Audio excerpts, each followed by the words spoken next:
বকবে সবাই বকাবকি করবে কি করি বলবো বল ওই চাঁদিকে খুঁজে দেখা জলে ঢুকছে কোনো গোপী ছিল এক হাঁটু জলে কোনো গোপী ছিল এক কোণ জলে যেমন ভাবে ছিল সে তেমন ভাবে এক গলা জলে পরিপূর্ণ হয়ে ডুবে বসে রইল মেয়েদের লজ্জা নিবারণ করতে হবে। এবার এমনি সময় চারদিকে তাকাতে দেখছে কোথাও কিছু নেই তারপরে একটা সখীর নজর গিয়ে যায় সখী এই লাল নীল ছায়া এরকম এই হলুদ লাল হলুদ নীল ছায়া কিসের পড়েছে এই উপরের দিকে তাকিয়ে রাখতো উপরের দিকে তাকিয়ে দেখেছে দেখছে কি এই ভগবান কৃষ্ণচন্দ্র ওই বসনফুল নিয়ে গাছের ডালে বসে আছে আর পা দোলাচ্ছে ছাওয়াটাই পড়েছে জলের উপরে এই দেখেছিস এই গোপী গোপীখানে ঢুক করে বসে পড়ে গেল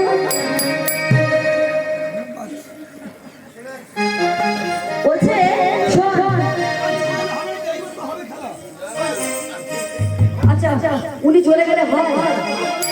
তো সব লোক কানা শুয়ে রয়েছে বাড়ির গোপী মার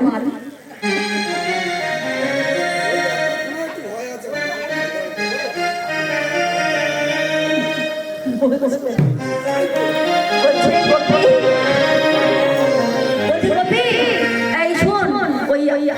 দেখ ওই কিলেশ্বরে কেমন তাকিয়ে আছে কাঁটা ছুঁড়ে মারছে আমাকে মেরে দিলে না ওই চাকরিটার বসনগুলো দিয়ে দাও বসন দেবো কেন তোমরা বিপদ আসলে এখানে বলে আমরা ওই তোমাকে প্রতিরূপে পাবো বলে আমাকে যখন প্রতিরূপে পাবে বলে তোমরা বিপদ স্নান করছিলে তাহলে আমার কাছে তোমাদের লজ্জা কিসের প্রতির কাছে প্রতির লজ্জা কিসের নিজের কাছে যেমন নিজের কোনো লজ্জা থাকে না তেমনি প্রতির কাছে প্রতির কোনো লজ্জা থাকে চলে না এত সুন্দর ছায়া দিয়েছে এখানে থাকা বাদ দিয়ে সব ঠান্ডা এত সুন্দর জায়গা রেখে দিয়েছে আশ্রয়ের মধ্যে সব ঠান্ডায় বসে আছে আসলে দেখো সবাই যদি এরকম ছড়িয়ে ছিটিয়ে থাকো আমাকে ভয় পাচ্ছে আমি একাই আসলে আছে সবাই দেখে আমার রাধা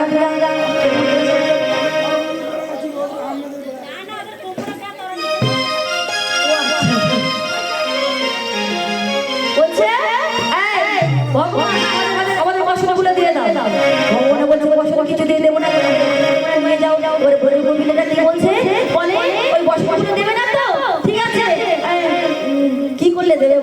বলে কেন তোমাদের বসে তোমরা নিয়ে যাও রোজ গোবিন্দটা কি করছে আঘাত দিয়ে লজ্জা নিবারণ করে আর আঘাত দিয়ে কি করছে বসন চাইছে তখন ভগবান কৃষ্ণচন্দ্র বলছে যে দেহ মনোপ্রাণ জীবনে যৌবন আগে করে সমর্পণ তারপরে তোমাদের যে যার বসন সখীগণ করছে তখন যে যার দুটি বাহু তুলে বলছে ভগবানের বসন দাও ওই ভগবান কৃষ্ণচন্দ্র সবার বসন করে দিয়েছে কৃপা করে পেয়েছিলেন আর বলেছে আজকে তোমাদের মনের বাসনা পূর্ণ করবো না আগত শারদীয়া চন্দ্রিমার রাতে শতকোটি ব্রজ গোপীদেরকে নিয়ে রাসলীলা নৃত্য করবো সেদিন তোমাদের মনের বাসনা পূর্ণ করবো তোমাদের প্রতিরূপে ধরা দেবে আর নৃত্যশিল্পী গোপিকারা শ্রীমতী রাধা বিনোদিনী যে কিনা নৃত্য পুজো করতেন আর অষ্টসখী যারা প্রতিদিন পুজো করতেন তাদের বলতে নৃত্য শিক্ষা গোপী এই তিন প্রকার গোপী নিয়ে আজকে রাসলীলা হবে ভগবান কৃষ্ণচন্দ্র মুরলীটি পরে কি করছে বাইরে বেরিয়েছে তিনি দেখছে সুন্দর সুমধুর মনোরম দৃশ্য ময়ূরী সবাই পেখম তুলে নাচছে আর বাতাস খুব সুন্দর করে বইছে সর্বমঙ্গল একত্রিত হয়ে পুষ্পিত করেছে ভগবান কৃষ্ণচন্দ্র এত সুন্দর মনোরম দৃশ্য দেখে কি বা শারদ চন্দ্র পবন বিপিনে ভরালো কুসুম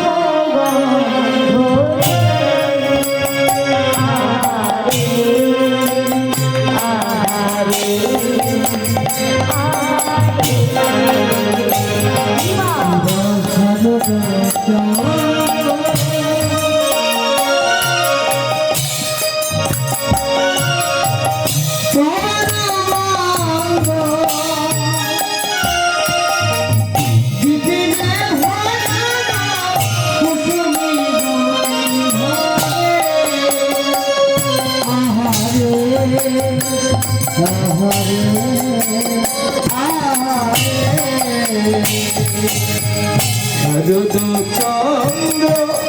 পবনমন্ত চন্দ্র পবনমন্ত দ্বিতীয় ভরার কুসুম গন্ধে গন্ধে গন্ধে গন্ধে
ভগবানের শ্রীচরণে অর্পণ করবো বলে রেখে দিয়েছি জমি। তখন বলছি ঠিক আছে, বেশি মধু হলে যেমন ঝরে পড়ে যায়, যেন ঝরে পড়ে যেও না।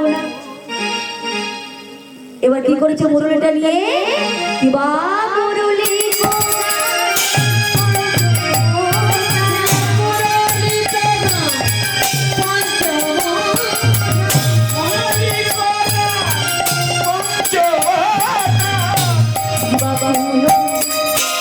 বাবা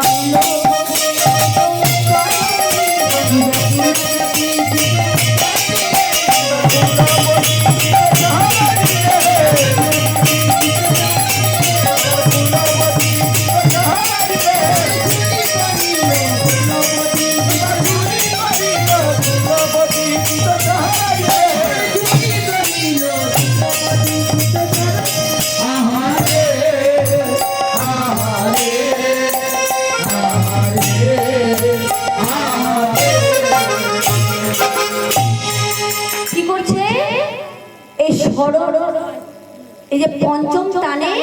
আজ মুরলি বাজিয়েছে, পঞ্চম টানে বাজিয়েছে কি টান, ষোড়শ ঋষভ গান্ধার পঞ্চম নিষাদ। ষোড়শ মানে যে মুরলি বাজছিল সেই ধ্বনি শুনে যেন ব্রজগোপিনীরা যে সমস্ত কাজ করছে কাজটাকে থামিয়ে দেয়, আর এসব মানে সেই কাজটাকে যেন মন থেকে ভুলিয়ে দেয়। গান্ধার মানে তাদের যেন ঘর থেকে বাইরে বের করে দেয়, আর পঞ্চম মানে যেন সঠিক রাস্তায় আসে, রাস্তা যেন ভুলে দেয়। আর নিষাদ মানে ভগবানের শ্রীচরণে অর্পণ করে দেয়। দেখতে পাচ্ছেন মাইক হরি হয়েছে, পুরো এক কথা আপনার হচ্ছে, মাইক মাইকটা নিজেই বুঝতে পারছে কি হচ্ছে। এবার ব্রজ গোপীরা কেমন করে ছুটে আসছে সবাই, আজি গোপী ধাই কোনে গোপী ধাই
কোন কোন গোপী ছিল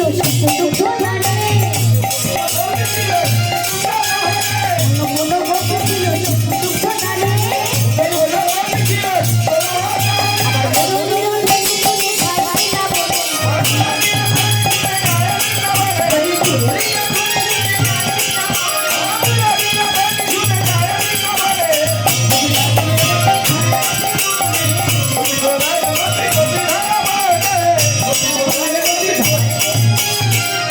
গোপীরা আগে আগে যে সমস্ত কাজ করছিল সেই কাজগুলো ফেলে দেখে দেখে ছুটছে। কে কি কাজগুলো করছিল একটু আমি দেখাই। দেখো দুটো তিনটে মা আছে তবুও গল্প করছে।